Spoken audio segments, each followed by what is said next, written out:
One.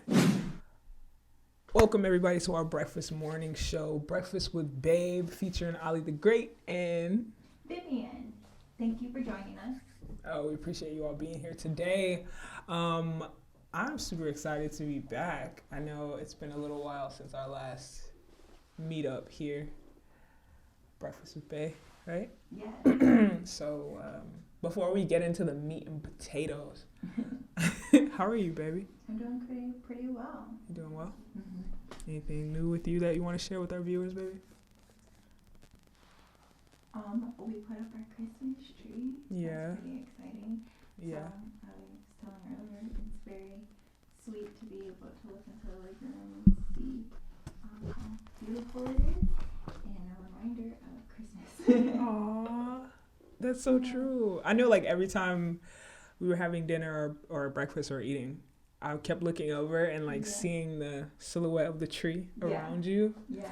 And it was just super cheesy and gay and all the things. I love it. I love it. I love homemaking with you. Yeah.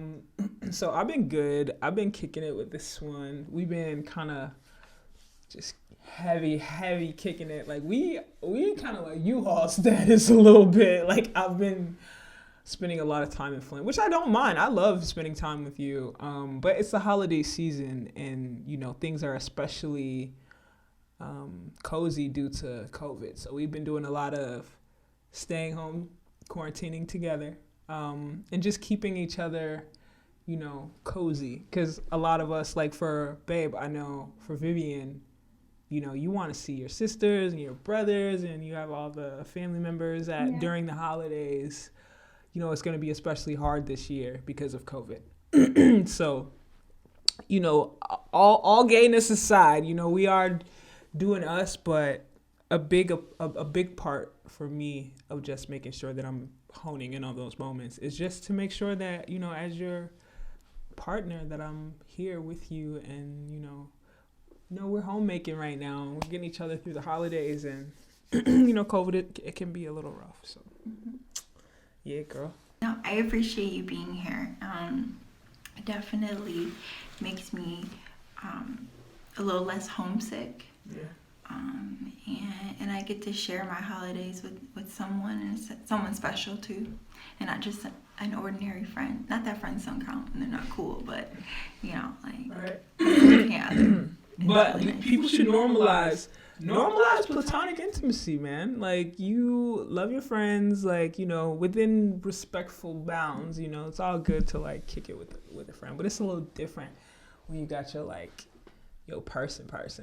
Because, you know, like when somebody texts your phone, you like, you get all excited. You like hoping it's your crush, or hoping it's your girl, or hoping it's the person that you, and then, you know, no offense to your auntie, but it's your auntie, and she like, hey, you like, hey, auntie. But I was hoping you was my girl crush or whatever, you know, but no, I can appreciate that.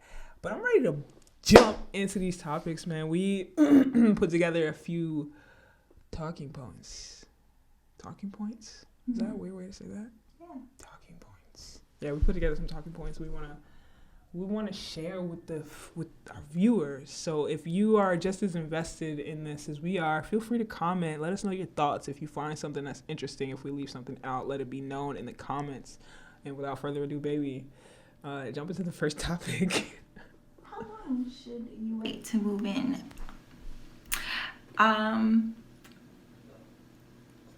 Well, you know, if you play old school style, you don't move in until you like get married, right? Right? You mean like old school? How old school? Like back when they was at your doorstep, you know, you like, lucky to get a kiss on the cheek. Like, it's like that. That's still a thing.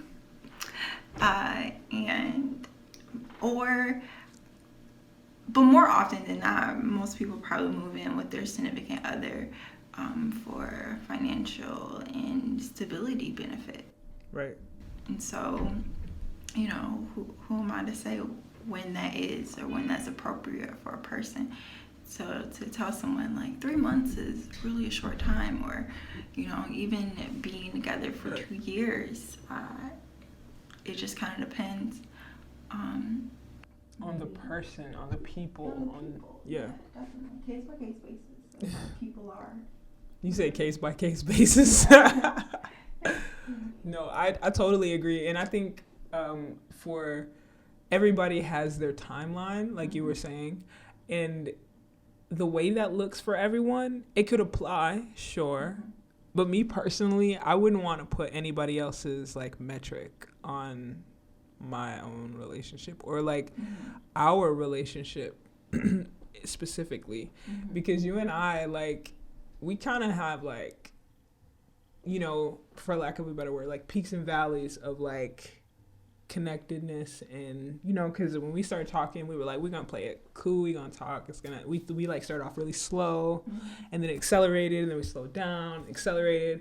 So it just is depending on, you know, how you feel with that other person. What if I'm speaking on some shit, like my best friend, she moved in with her partner that she's with right now.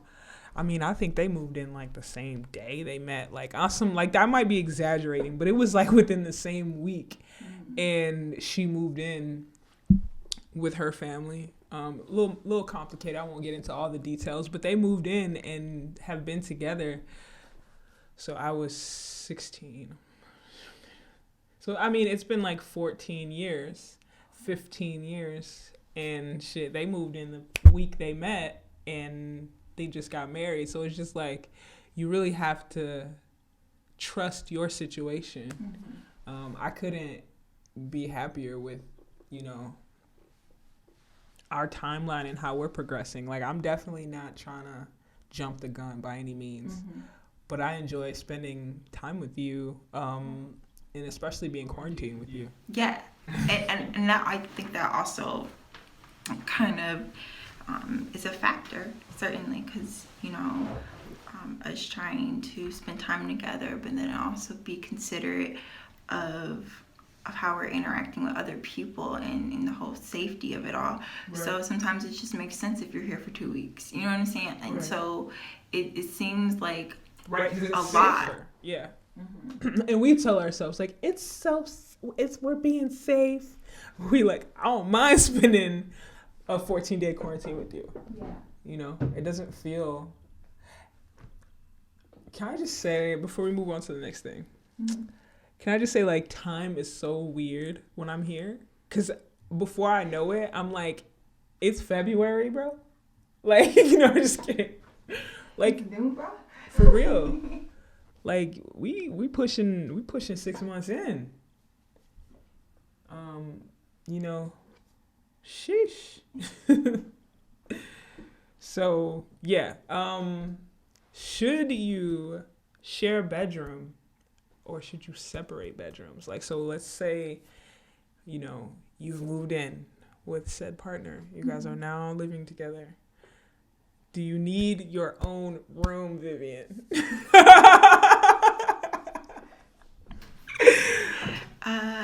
Is this the final time you'll ask this question? This is for entertainment purposes only. I mean, I guess, again, that depends on the person. Like, what are they used to? But at the same time, like, when you collectively agree that you want to share a space with someone, you have to take into consideration what do they want to. Right. And you compromise. You know, maybe there is another bedroom, but you don't get your own bedroom. Maybe there's a shared bedroom, and then there's this very nice understanding that the guest room sometimes is occupied by one person. Like, you know, maybe like once a month. I don't know. Like, right. So it's not so much about having a separate space as it is about having space. That's what I'm hearing. And space is important. So I personally, I'm always gonna opt to have a shared and a separate space because I'm just the type of person that is I'm weird, and I tell you this all the time, baby, but I am like one of my best friends. Like, I love myself. So I really value that independent time, like that one-on-one time where I'm just like, whatever the hell I'm doing. I don't know. I could be sitting crisscross applesauce in the middle of the room chanting because I just like to meditate and be weird. Or I could just be walking around in circles with a belt tied to my head like I'm fucking what was that character in Doug? Oh yeah, made me think of what you're talking about. Yeah, Captain Underpants or something. Because I just want to have that space, but I also know the value of having that connectivity with your partner and having that that kiss goodnight every night. No, because I know you heard me last night. Because I was like, babe, Vivian, you were like, what, babe? I was like, can I have a kiss? He was like, oh yeah. Like, so I get that there needs to be, for me at least, there needs to be like a daily intimacy and just the time and just excuse me, not that it needs to look the same every night or it needs to be like this drawn out thing, but every single day I want to have and display that affirmation of love and of, you know, you are my partner, you are my significant other, you ain't my roommate, you know what I mean? I got my own room and stuff, but like we're here together and we honor each other and we honor each other's space.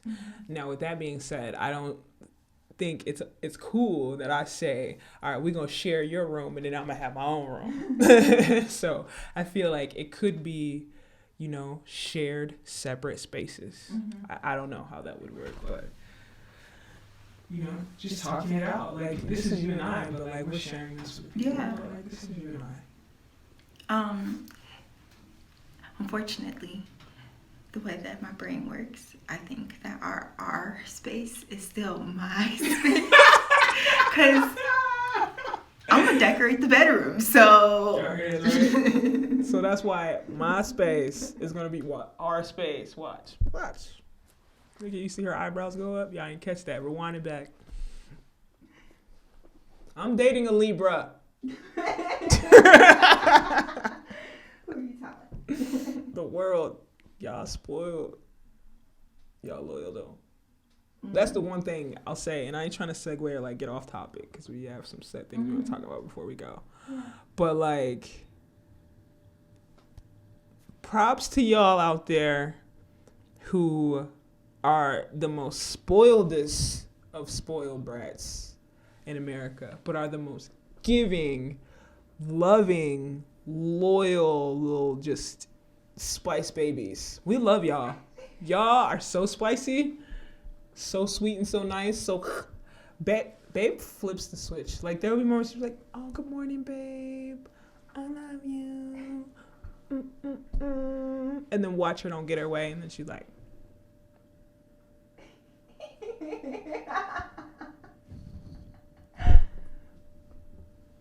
oh, because I thought a bitch nigga said something. I'll be like, damn.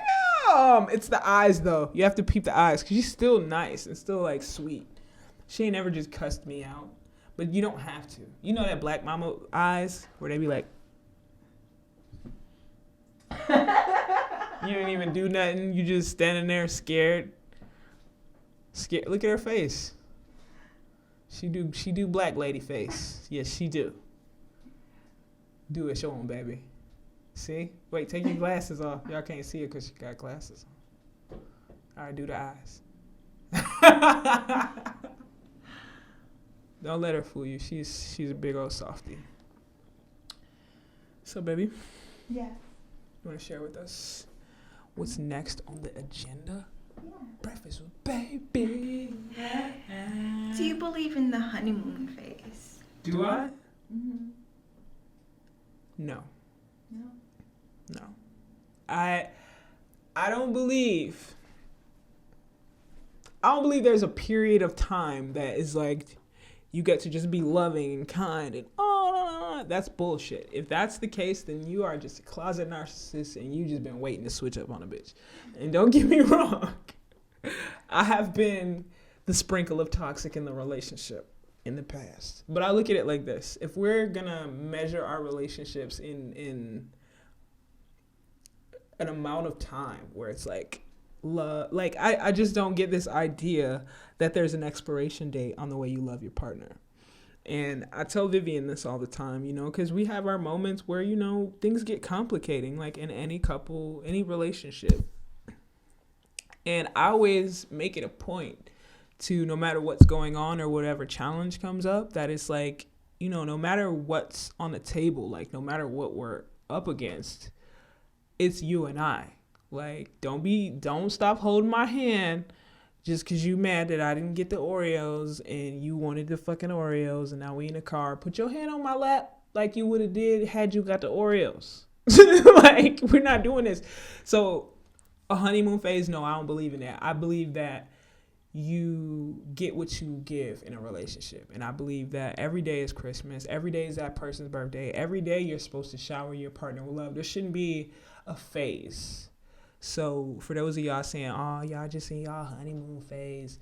No, y'all motherfuckers sound like, what is it, summer baby? Or what is it when you like fuck with a person for a season? Cuffing season. And the honeymoon phase is too much like cuffing season. It's too temporary. It's too conditional. So what about you? No, I do acknowledge that you do get into a flow. You start to, you do life together, and then sometimes life kind of looks like the same day every day. Right. But I think that at the same time, like you have to be a little bit more intentional at that point in time, to making sure that you don't treat them like it's like there was a honeymoon phase. Right. You have to go into the relationship, I guess,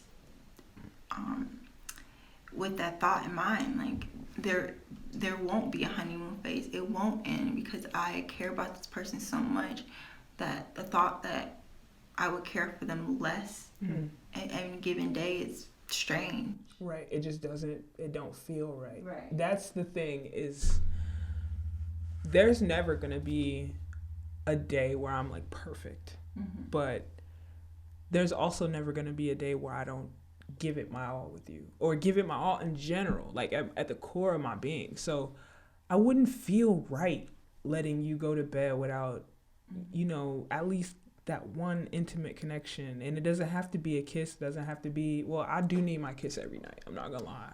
I'm not going to front for all these people. I will have an attitude. But it doesn't have to be, you know, sexual intimacy. Sometimes just saying goodnight, baby, I love you. Or, you know, I enjoy the moments where I get to just rub your back till you fall asleep, because those are the precious moments. You know, anything can happen. You walk out that door and nothing's certain. There's no promises. You never know.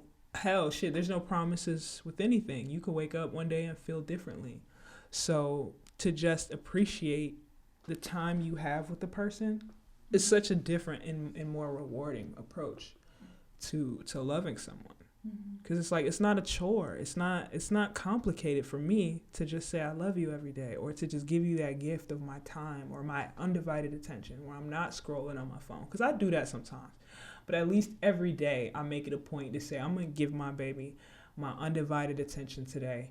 I'm going to make sure she feels heard. I'm going to make sure I take some time and hold her, because I got a lot on my plate right now. I have a lot that I'm trying to do. And just because I have priorities doesn't mean that you're not my top priority. So we find time to make that honeymoon aspect every day.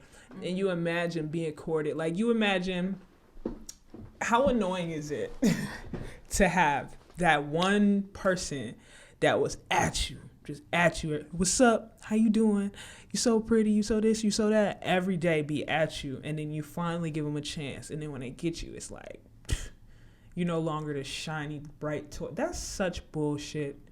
You know, and to be naive and childish, I've done that. And I know what it's like to not truly give someone the appreciation that they deserve. And you lose somebody that way. You know, I can't act like I've never had a good woman in my life, but I know what it's like to lose that. And I know that when you have something that's so rare, you want to take hold on it. But I also know what it's like to be the woman who was mistreated, and it just doesn't sit right with me to look you in your eyes every day and say, I love you, I want to be with you, and then treat you anything other than that. You know, and this is a way more evolved version of, you know, Ahlee the Great, because Lord knows there's probably some ex-girlfriend somewhere that done found this video like, bitch, you would have never. Listen, I can't apologize to you for who I was, because who I was made me who I am. But what I will say is, you know, to arrive at this destination with you is such a blessing. So to be able to share that with the world in hopes that, you know, this will impact someone and create some kind of spark in someone that's out there trying to just give their love to another person. There's ways to do it genuinely, and like I'll keep saying, without conditions. Hi. So beautiful. Thank you. And I appreciate those words. And each time you say them, it's kind of like it hits you each time, because it's very hard to accept the loving without conditions sometimes. Because again, I think I talked about this. Sometimes you're just in your feelings and you're like, I'm mad. Like, this person made me feel this way, and I just feel like I'm right and they're wrong. But you're not even thinking about that. You're like, you can feel that way, but still know that I want to be next to you, or that I still love you, and that, you know, that ain't nothing like that, you know. So, and that's hard for a lot of people to, I would imagine, to accept, because it was hard for me to accept. It is hard sometimes, because we want to be right so bad, but I don't know, the way you make me feel doesn't make me feel like I care about being right so much.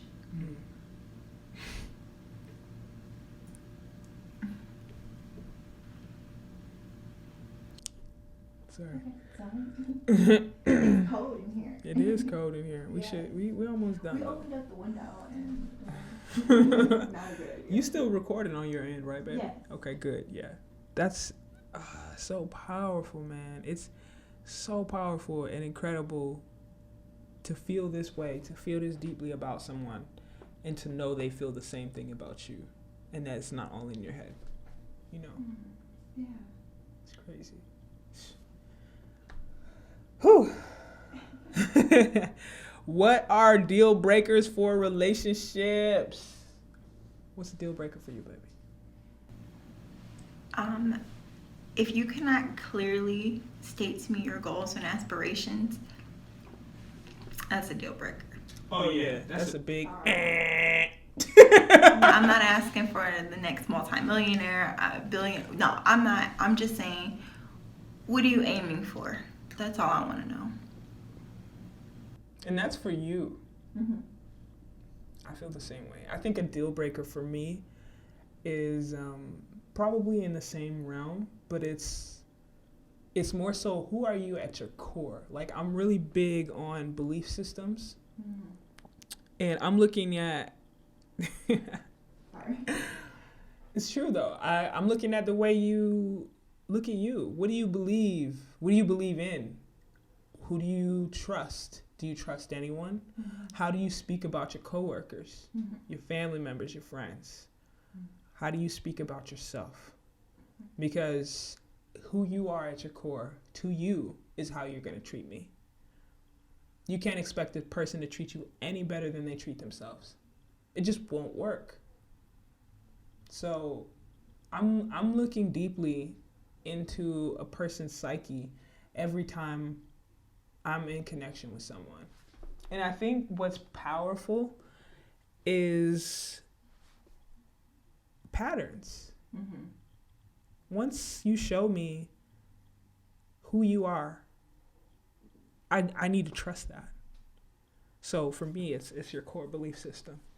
How you see the world, how you see yourself, how you see your friends. Do you want to do good for yourself and others? Do you have a genuine, do you put the fucking cart back at Kroger, you asshole? Or are you a dick? Yeah, I'm talking to you. Would I have a beer and let you watch my dog?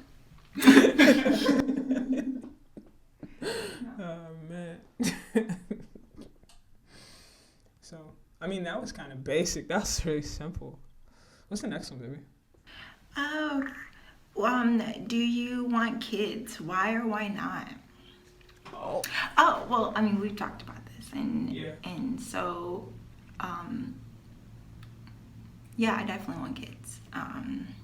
What that looks like can vary, but I know for sure that I've always wanted to adopt because of kind of my past and how my parents kind of I like to use the word acquire, but probably not the right word, or obtain. But I was placed under guardianship, and so which is not that far different from adoption, but there is a difference. But nonetheless, I was in foster care for a brief moment, me and my sibling, and in my mind, why wouldn't I adopt? Like, in Michigan, you have to foster to adopt. That's the legal way to do it. And it just, to me, it just makes sense. I don't know how many I can afford or what I can handle, what my capacity may be. It depends on the child or the person. And I'm big on adopting a person who's older, because it is harder for them to get adopted. Most people want babies, which is fine, I get that, but there are a lot of little people out there that need to be loved. And they sometimes come with siblings too. Right. And I would hate to tear apart siblings. Right, absolutely. And see, I resonate with that, and I'm 100% on board with that, you know. For our own reasons, you know, we have my two brothers who have been my brothers for my whole life, regardless of what any piece of paper could say. But, you know, we went through the foster care system in Michigan, and it was really hard. It was hard on my mom. It was hard on my brothers. It was hard on myself. And regardless of what we went through, to know, and I don't want to get too emotional because this is something that's important, and we love each other, and we've healed from all of these things, and we're probably stronger than ever, you know, despite all of the complications that come. But it is really hard for older children in the foster care system. And I'm 100% with you and supportive of our journey and what that looks like for us. And I also want to carry, I've been wanting to carry my own child for about 2 years, but if you'd asked me 3 years ago, I'd be like, no. Because I had baggy jeans on, I looked like somebody's little brother, and I was like, you ain't gonna get homeboy pregnant now. But I realized that it doesn't matter what other people think. It doesn't matter what anybody would say. This is a journey that would be for me and my family, our family. And this is something that is sacred to my choice, you know, as a human being. I have a choice as my body, and I've decided that I would, you know I'll be a bomb-ass mama. I want to be a good-ass mama. My kids can be soccer, football, all of that, and I'll fight somebody mama. Is that a good way? I would be a good mom. Back on the fight somebody mama. This is why I ain't got no kids right now. Because I done beat somebody mama ass for talking crazy about my kid on the soccer field. Boo, that was the number 83. That's me over there, boo-boo. Big head and all. You think our kid gonna have a big head?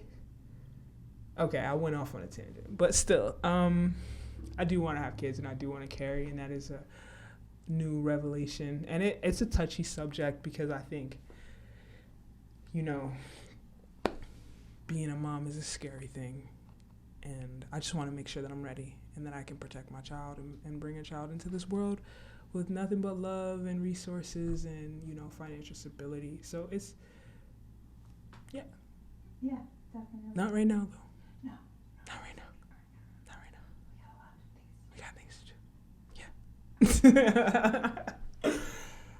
Oh, shit. What is your... Did I write these questions? Yeah, you wrote these questions. These are crazy. I think we just talked about that. Yeah. My biggest fear for being a parent is being ill prepared, you know, because the world is the world and anything can happen, and you have to trust in your child's strength and ability to handle whatever comes their way. And I do, and I would. But to bring a child into this world and not be prepared to provide all of the things that child would require, it shakes me up a bit. And also for, you know, it's complicated. You know, everybody's experience is different. Everybody's family looks different. Everybody's background is different. You don't know what you don't know. But all fears aside, I am confident in my ability to bring a good human being up into this world. Ditto. I think that you're going to be a great mom. So are you. We ain't gonna beat our kids. No. Our household will not be one of those where children are seen but not heard. Like no, they gonna be if they be bad. They seen, they heard, and everything. Yes, if they be bad, they gotta do something like you gotta get your piano out. You gotta play 2 hours of piano, or you gotta do some yard work, or you just gotta give mommy your savings. Get your shit together. I'm just kidding. Write an essay. That's what my parents did. Go in your piggy bank and give me out the 320s. Oh, no. I know what your grandma gave you. You're saving for the PS16. You ever had your parents come upstairs like, hey, now I know your uncle was here, and I know I gave you that 50. Now, mommy will give you the money back eventually. I didn't have that experience. Okay. Here's the $50 that I'll never get back.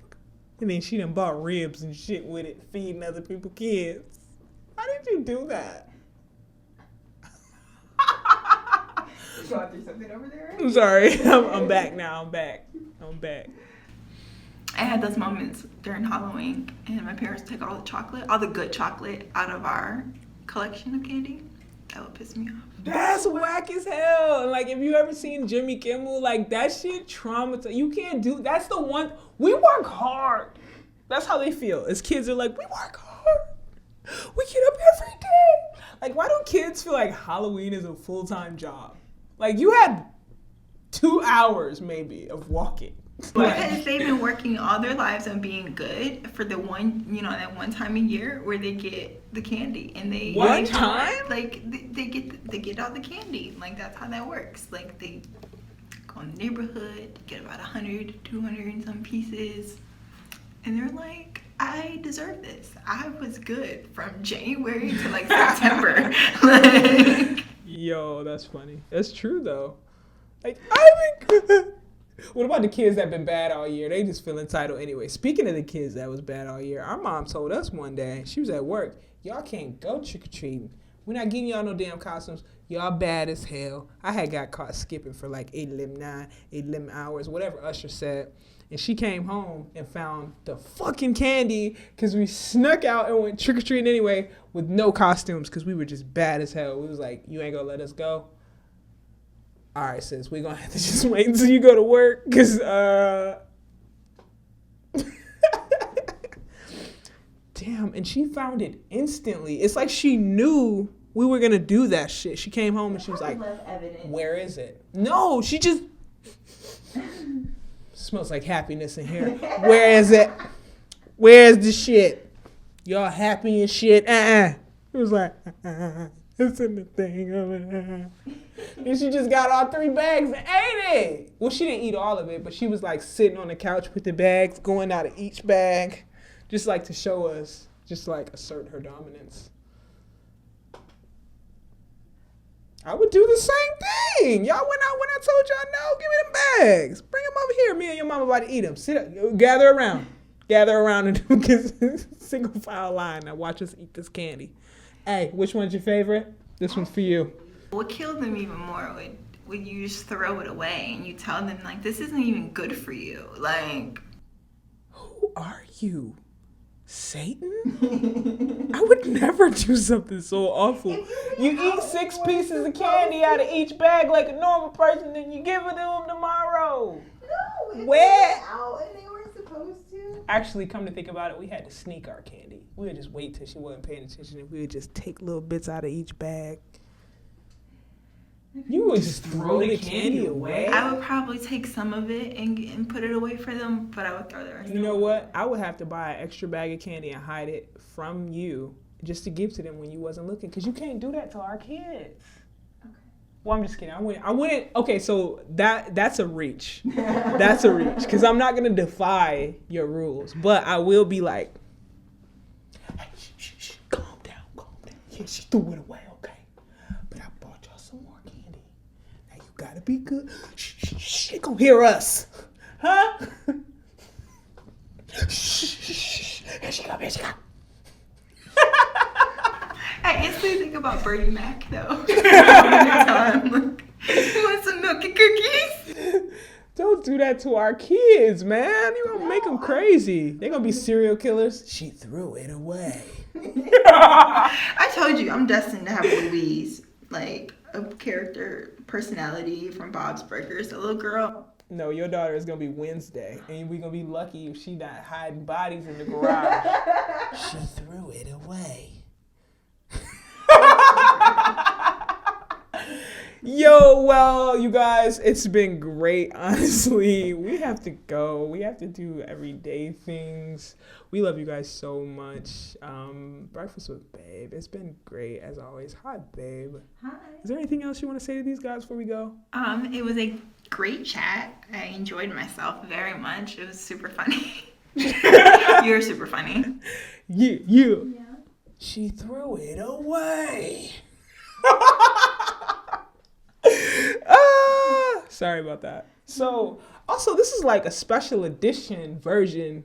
Thank you to VLOGMAS. So, for those of you who don't know, make sure you subscribe to my YouTube channel. We will be dropping a new video every day for the month of December for VLOGMAS. This is going to be one of those videos. So, if you haven't already, like this video, leave me a comment. Talk to Vivian. She loves it as well. Say things nice to her. If you say mean things, I will block you instantly. So we love you guys. Love first. Love always. Later. Let's try it again. Love first. Love always. Later. Cute. Super cute. You're super cute.